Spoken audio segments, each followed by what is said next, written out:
द्वितीय स्कंध 8वां अध्याय। राजा परीक्षित का श्री शुकदेव मुनि से भगवान कृष्ण की कथा एवं सृष्टि की उत्पत्ति, विकास आदि के संबंध में पूछना। इतनी कथा सुनकर राजा परीक्षित ने श्री शुकदेव जी से कहा कि हे महात्मन, अब आप मुझे श्री कृष्ण जी के उन उत्तम चरित्रों को सुनाइए कि जिन्हें सुनकर मैं संग रहित हो बड़े सुख से अपने इस शरीर को त्याग सकूं, क्योंकि जो मनुष्य श्रद्धा से चित्त लगाकर नित्य ही कृष्ण जी के चरित्र को कहते और सुनते हैं, उन मनुष्यों के हृदय में भगवान थोड़े ही समय में आ बसते हैं। फिर तो वे भगवान अपने उन भक्तों के सब पापों का वैसे ही नाश कर देते हैं कि जैसे जल के मल को शरद ऋतु नाश कर देती है। हे मुनीश्वर, अब आप मुझे ये बतलाइए कि पृथ्वी आदि पंच महाभूतों के संबंध से शून्य इस जीव के शरीर का प्रारंभ कैसे होता है, उसका कोई कारण है या नहीं। इस संबंध में आप जो जानते हो वो मुझसे कहिए। यदि उस ईश्वर परमात्मा का भी रूप लौकिक पुरुष के ही समान है, तो फिर उस ईश्वर तथा हमारे जैसे साधारण जीवों में भेद ही क्या है। जिसकी दया से ब्रह्मा जी सब प्राणियों की रचना करते हैं और जिसके नाभि कमल से उत्पन्न ब्रह्मा जी ने उनके रूप को देखा है, तथा जो सबके हृदय में वास करने वाले माया के स्वामी और ईश्वर हैं, उनकी तथा उनसे उत्पन्न इस समस्त स्थावर जंगम रूप सृष्टि का जैसा भी रहस्य हो वो आप मुझे बतलाइए। फिर ये कहिए कि उस ईश्वर के बाहर और भीतर के भेद से ब्रह्मांड का क्या प्रमाण है और उस क्रम में वर्णों, आश्रमों तथा महान पुरुषों के चरित्रों का क्या निश्चय है, ये भी मुझे बतलाइए। फिर ये बतलाइए कि विष्णु जी युग युग में अवतार लेकर कैसे कैसे चरित्र करते हैं तथा उन युगों का क्या धर्म है और क्या प्रमाण है। मनुष्यों का विशेष या साधारण धर्म क्या है, राजाओं का राजधर्म और आपत्ति के समय आप धर्म का क्या कर्तव्य है, ये सब आप मुझसे वर्णन कीजिए। फिर तत्व विवेचन के साथ साथ देव आराधन और अष्टांग योग सहित वेद, उपवेद, धर्मशास्त्र और इतिहासों तथा पुराणों का क्या स्वरूप है। इस प्रकार से धर्म, अर्थ तथा काम की क्या विधि है, ये भी आप मुझे सुनाइए। इसके साथ ही ये भी बतलाइए कि ये स्वतंत्र जीवात्मा बंध और मोक्ष के जाल से कैसे आ गया, और यदि आ गया है तो ये अपने स्वरूप में फिर कैसे स्थित होगा। हे महामुने, मैं आपकी शरण हूँ, मुझे क्रम से सब बात यथार्थ रूप में बतलाइए, क्योंकि श्री कृष्ण जी की कथा रूपी अमृत को पान करते हुए मेरा चित्त नहीं भरता है। भोजन के बिना मेरे प्राण विकल नहीं हो रहे, किंतु क्रोधित ब्राह्मण शाप से जो मेरी मृत्यु का समय अत्यंत निकट है, इससे मैं बहुत व्यग्र हो रहा हूँ। सूत जी कहते हैं कि जब विष्णु भगवान की कथा के संबंध में राजा परीक्षित ने शुकदेव मुनि से ऐसे पूछा तो वे बहुत ही प्रसन्न हुए।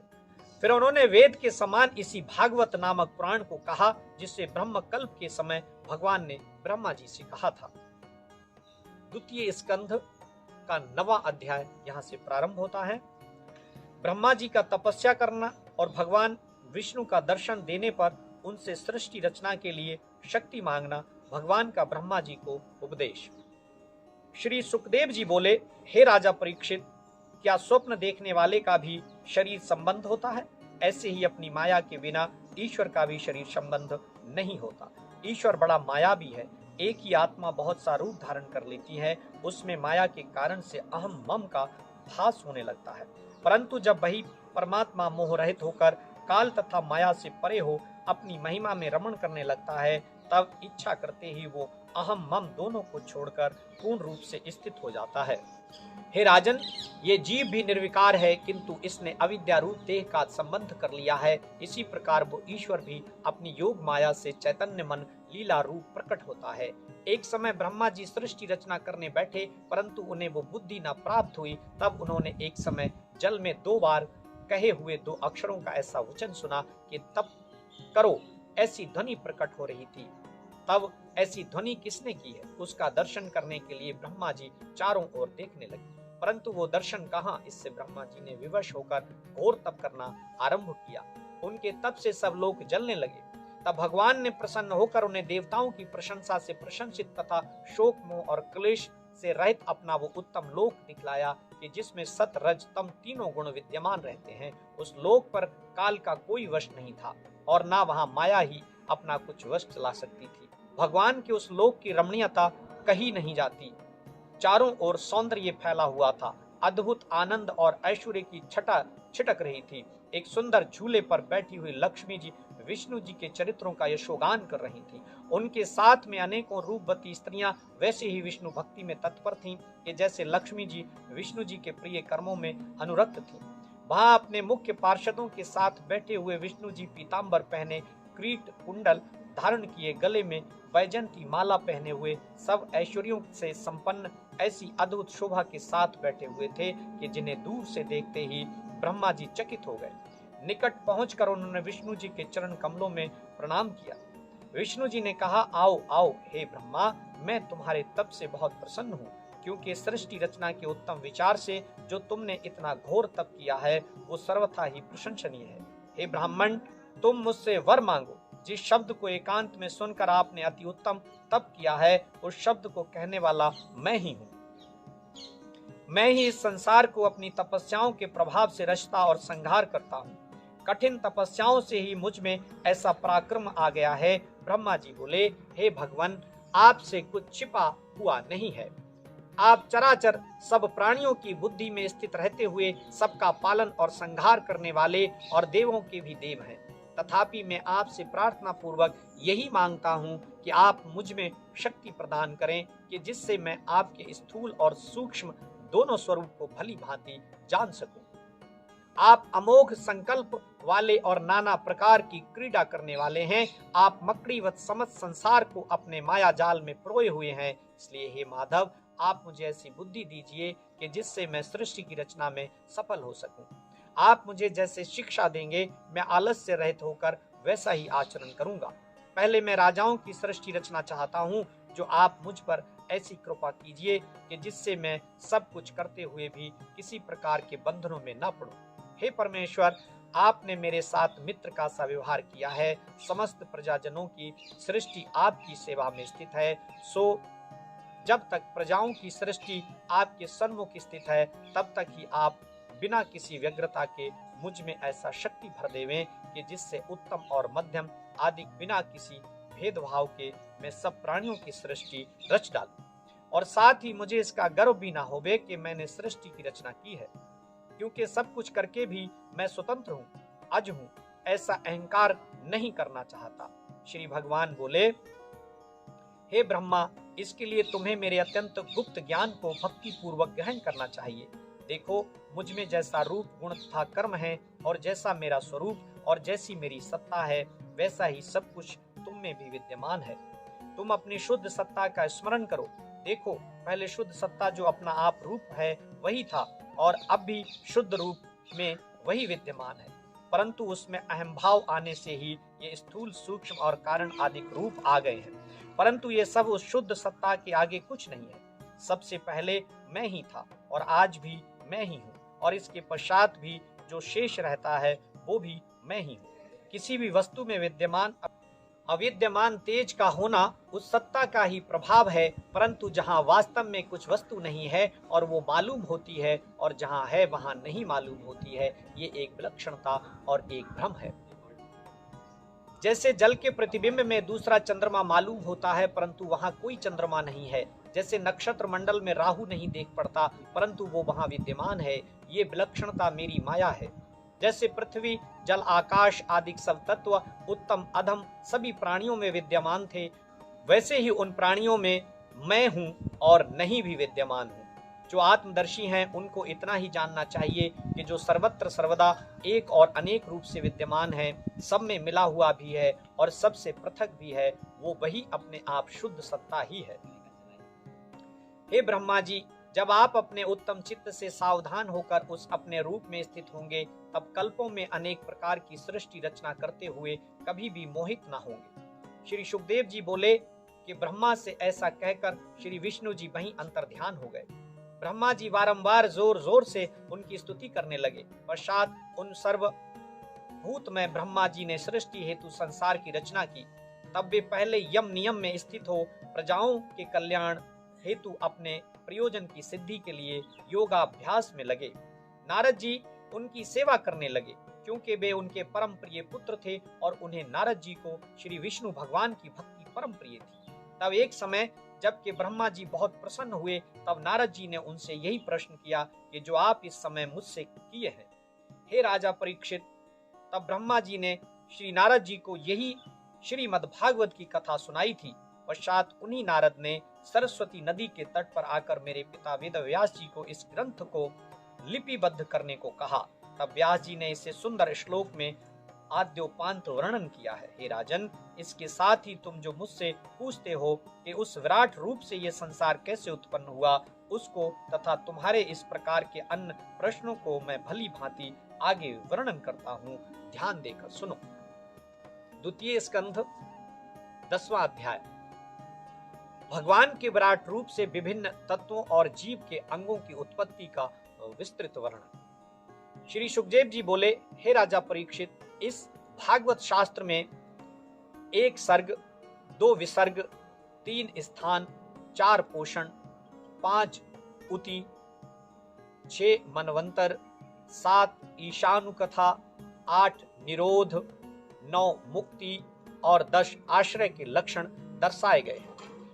महात्मा जन इन्हीं दशों के सहारे तत्व ज्ञान प्राप्त करते हैं। इसमें 9 लक्षणों के द्वारा श्रुति, प्रतिपाद्य और स्तुति आदि विषयों का उल्लेख किया गया है तथा इन दशों के पृथक पृथक भेद भी हैं। जैसे गुणों की विषमता से परमेश्वर के सकाश से आकाश आदि महाभूत, शब्दादिक मात्रा, इंद्रिय महतत्व तथा अहंकार का जन्म सर्ग है, और विराट के सकाश से जो चराचर की सृष्टि उत्पन्न हुई है उसे विसर्ग कहा जाता है। तथा प्राणी जन जिस मर्यादा का पालन करते हैं उसे उत्कर्ष और स्थिति कहते हैं। फिर जिसमें भक्तों पर कृपा द्वारा उनका पोषण होता है, स्थिति कहते हैं। 5वां ऊति वो विषय है जिसमें मनवंतरों के स्वामियों का सद्धर्म और कर्मों की वासना निहित है, और जिसमें विष्णु जी के अवतारों के चरित्र तथा उनकी बढ़ी हुई लीलाओं संयुक्त जिसमें उनके भक्तों की कथा स्थित है उसे ईश कथा कहते हैं। फिर जिस विषय में विष्णु जी की योग निद्रा के पश्चात इस जीव का उपाधियों सहित शयन हो उसे निरोध कहते हैं, तथा जिसमें अविद्या से अध्यस्त कर्तृत्व आदि से पृथक ब्रह्माता से स्थित हुआ जाए उसे मुक्ति कहते हैं। जिससे सृष्टि, प्रलय और प्रकाश होता है उसे परम ब्रह्म का आश्रय कहा जाता है। वही परमात्मा भी है तथा नेत्रादिक इंद्रियों के अभिमानी दृष्टा जीव को आध्यात्मिक और सर्वाधिक को आधिदैविक से, और जिससे इन दोनों रूपों का विभाग होता है अर्थात नेत्र गोलकादि से उपलक्षित जो ये शरीर है इसे आदि भौतिक कहते हैं। इन तीनों में से यदि एक का भी अभाव हो जाता है तो दूसरा दिखलाई पड़ता है, क्योंकि ये तीनों परस्पर एक दूसरे से जुड़े हुए हैं कि जिससे तीनों परस्पर आपस में देखते रहते हैं। ये तीनों किसी और के आश्रय नहीं हैं तथा अन्य सब इसके आश्रय हैं। जब वो विराट पुरुष अंड फोड़कर बाहर निकलता है तब अपने रहने के लिए डारमोदक संज्ञक पवित्र जलों की रचना करता है। फिर वो उस जल में हजारों वर्ष तक वास करके नारायण नाम प्राप्त करता है। उसकी दया से ही सब जीव द्रव्य, धर्म, काल और स्वभावानुसार कर्ता और भोक्ता होते हैं।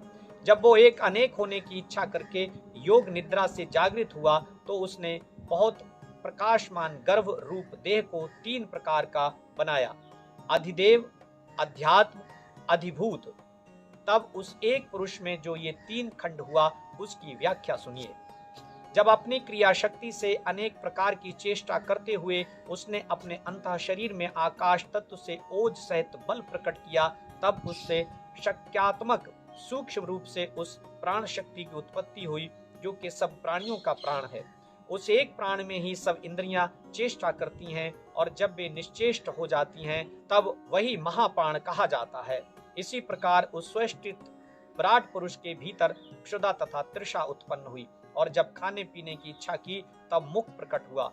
उस मुख में तालु था कि जिससे जीवा इंद्रिय उत्पन्न हुई, और उसमें अनेक प्रकार का रस विषय उत्पन्न हुआ। फिर जब उस विराट ने बोलने की इच्छा की तब उसके मुख से अग्नि देवता और वाणी इंद्रिय उत्पन्न हुई कि जिन दोनों के अधीन बोलना हुआ। इस प्रकार वो विराट पुरुष बहुत दिनों तक जल में रहकर पवन के सहारे पड़ा रहा। पश्चात जब उसमें प्राणवायु का अत्यंत संचार हुआ तब उसमें नासिका इंद्रिय प्रकट हुई कि जिसमें गंध ग्रहण करने की स्वाभाविक शक्ति विद्यमान थी, और तब उसे ग्रहण करने के लिए घ्राण इंद्रिय उत्पन्न हुई। इसी प्रकार जब उस विराट पुरुष ने देखने की इच्छा प्रकट की, तब नेत्र इंद्रिय उत्पन्न हुई कि जिसके देवता सूर्य हुए, और वो चक्षु इंद्रिय रूप को ग्रहण करने वाली हुई।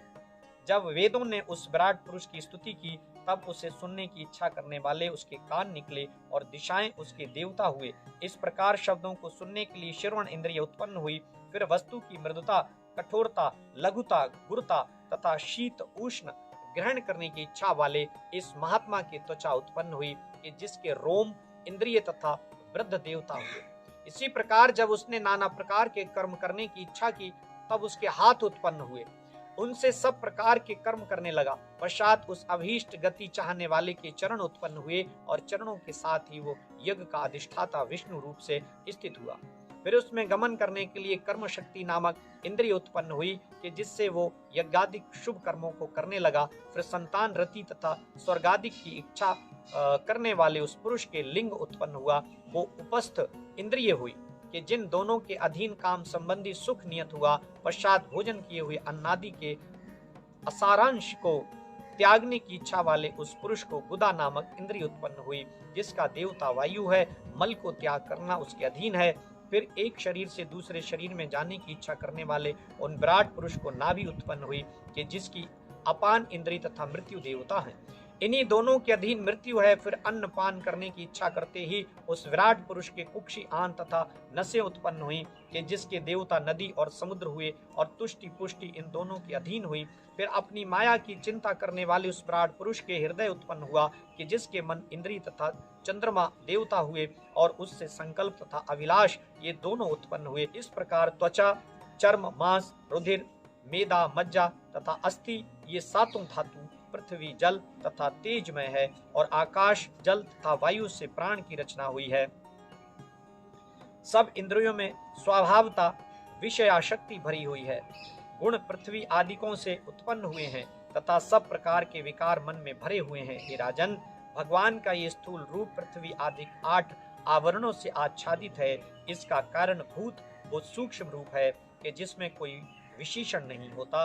वो अव्यक्त हुआ तथा जन्म, स्थिति और नाश रहित तथा सर्वदा एक रूप वचनों तथा मन से परे है। हे राजन, मैंने तुमसे जो भगवान का ये सूक्ष्म स्थूल रूप कहा है, इसे माया द्वारा रचित विद्वान पुरुष भी नहीं ग्रहण कर सकते, क्योंकि वो नाम रूपधारी भगवान वस्तुतः ब्रह्म रूप है। उसने ही प्रजापति, मनु, देवता, ऋषि, पितरगण, सिद्ध, चरण, गंधर्व, विद्याधर, दैत्यों और गुह्यकों आदि सब की रचना की है।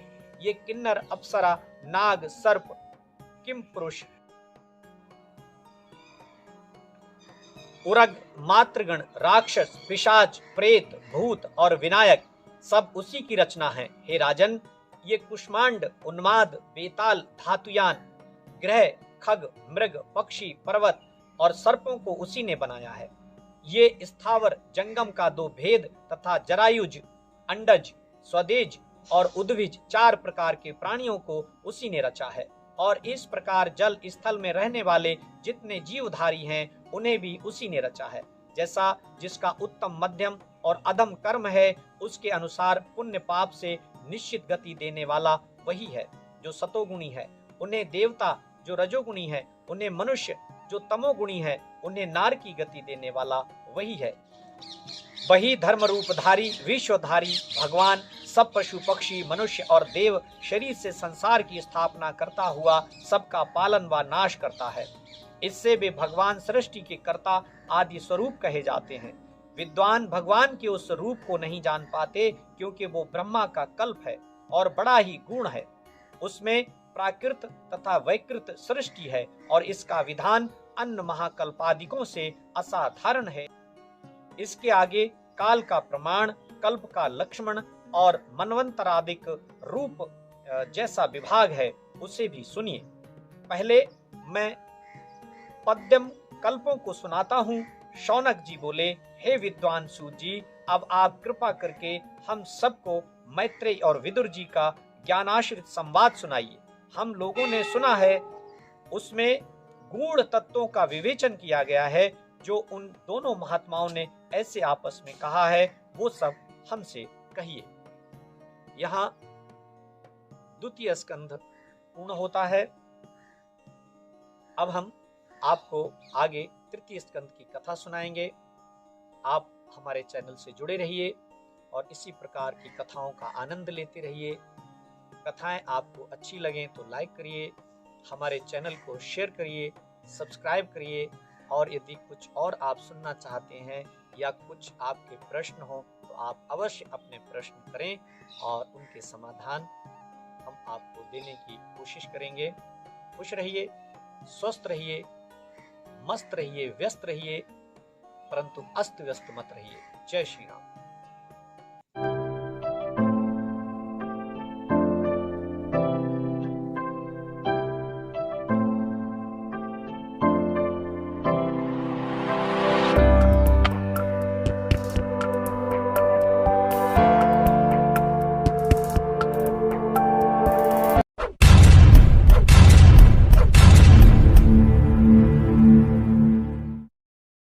अगर हमारा वीडियो अच्छा लगा तो वीडियो को लाइक शेयर करें। हमारे आश्रम की विभिन्न धार्मिक गतिविधियों से जुड़ने के लिए हमें अभी सब्सक्राइब करें, बेल आइकन को प्रेस करें, हमारे आश्रम के फेसबुक पेज को लाइक करें, सुशिष्ट श्री विदुराश्रम स्वामी कृष्णानंद स्मृति ट्रस्ट, और हमारे इंस्टाग्राम अकाउंट को फॉलो करें श्री विदुराश्रम.सुशिष्ट।